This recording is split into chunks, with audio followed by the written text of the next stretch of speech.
Hello. Hi. I have a deck of cards to help me tell a story. Alicia, can you help me out? Can you give them a little shuffle?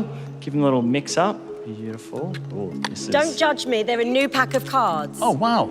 You're upstaging me now. I don't like it. There you go, that'll do, Magic Perfect. Mike. You have shuffled the hell out of it. Shane, can you help me? Yeah, of course. I'm going to get you to say stop whenever you like. Stop. Have a look. Don't let me see it, actually. Can you sign it on the face of the card?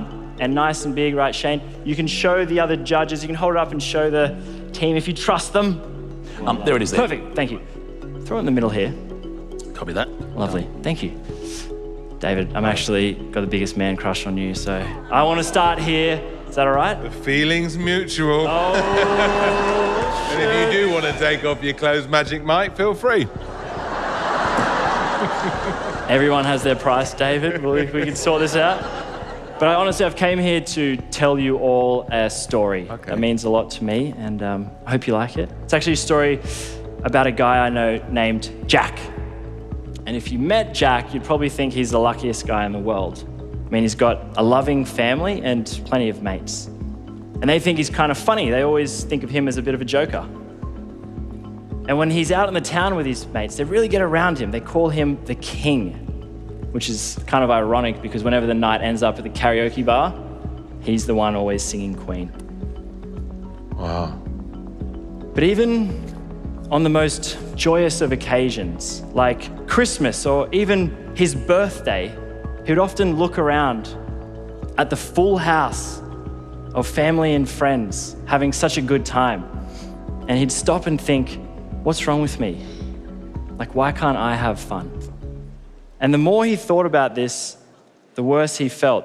And the worse he felt, the more guilty he felt. And all of a sudden, he'd have shame and become flush with emotion. So what would Jack do? He'd find a nice, quiet room in the house and cry. You see, Jack was a 28-year-old man.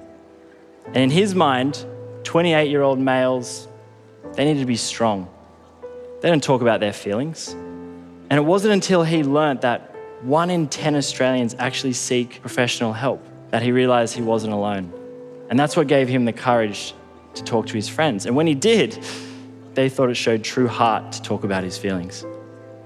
So he started to do some research, and he was shocked to learn that in the most recent year, 3,318 Australians took their own lives. That's 63 people every single week.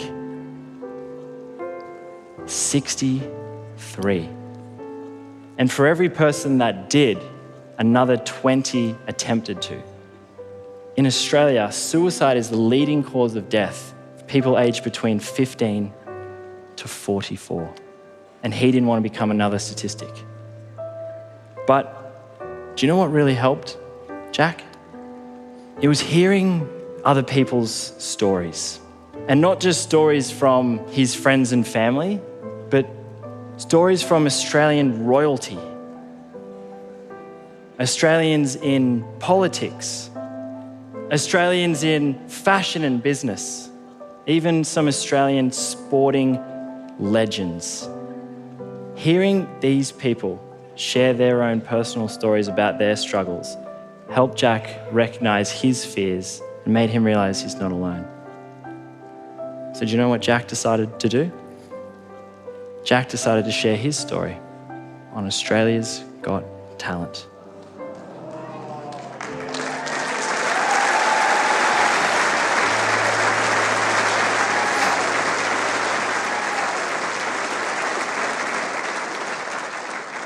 And by sharing this story today, I hope I can make just at least one person get their head straight.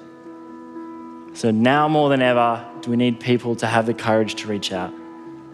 There's a trained professional just a phone call away, 24/7. Don't cry, mate. Thank you. I want all Australians, genuinely, who are struggling with their mental health, to remember that without the rain, there can be no rainbow. because I want all Australians to shine bright like a diamond.